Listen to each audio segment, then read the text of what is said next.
नमस्कार, मैं हूं रविंद्र जैन और आप देख रहे हैं मुंबई मास टाइम्स। आइए देखते हैं आज की मुख्य खबर।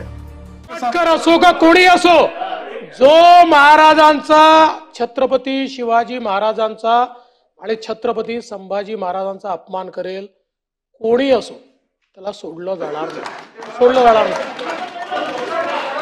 जाणार नाही। असं आहे, एक लक्षात ठेवा, समजा काही न्यायालयाने निर्णय दिले असले तर वरच्या न्यायालयात जाऊ, पण सोडणार नाही। असं आता मी 15 मिनिटापूर्वी नागपूर सीपीशी बोललो, मोबाईल जप्त होतो कोरटकरांचा आणि कोरटकर सापडत नाही, कोणते प्रकार आहे?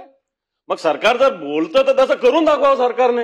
आमची भूमिका हीच आहे, म्हणून 289 आम्ही त्याच्यावर मांडलेला आहे। अबू आझमीचा तर निषेध केलाच पाहिजे। औरंगजेब कोण होता? त्याच्याविषयी जर अबू आझमी बोलत असेल तर त्याच्यावर कारवाई झाली पाहिजे। अबू आझमीवर कारवाई झाली पाहिजे। अबू आझमीला जेलमध्ये का टाकलं नाही? सभापती महोदय, जेलमध्ये टाकीन, 100% टाकू। आणि तुम्ही थोडी नीट माहिती घेतली असती, या कोरटकरनी कोल्हापूरच्या कोर्टातनं स्थगिती घेतलेली आहे स्वतःला अरेस्ट करण्यावर, त्याच्यावरती जायला सांगितलंय मी।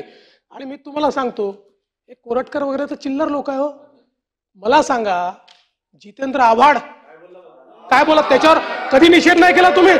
जितेंद्र आव्हाड या ठिकाणी म्हणता की औरंगजेब होते म्हणून छत्रपती शिवाजी महाराज, औरंगजेब किती बलाढ्य होता, महाराज 5 फुटाचे होते, हे रेकॉर्ड होत, त्याच्यातही निषेध करत तुम्ही। असं सिलेक्टिव्ह करू नका, नाही केला तुम्ही, नाही केला त्याचा। आणि त्याच्या पलीकडे जाऊन सांगतो, विरोधी पक्ष नेत्यांनी बोललेलं सगळं ऐकलेलं आहे। उत्तर ऐका ना आपण।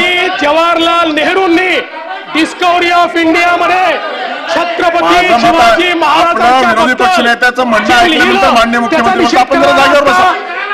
त्याचा निषेध करणार आहात का? पंडित जवाहरलाल नेहरूंनी छत्रपती शिवाजी महाराजांच्या बद्दल जे डिस्कवरी ऑफ इंडिया मध्ये लिहिलं, त्याचा निषेध करणार आहात का? आहे हिम्मत? आहे का हिम्मत?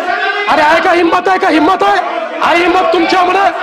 अरे आम्ही या ठिकाणी खऱ्या अर्थानं छत्रपती शिवाजी महाराजांचा अवमान या ठिकाणी सहन करणार नाही।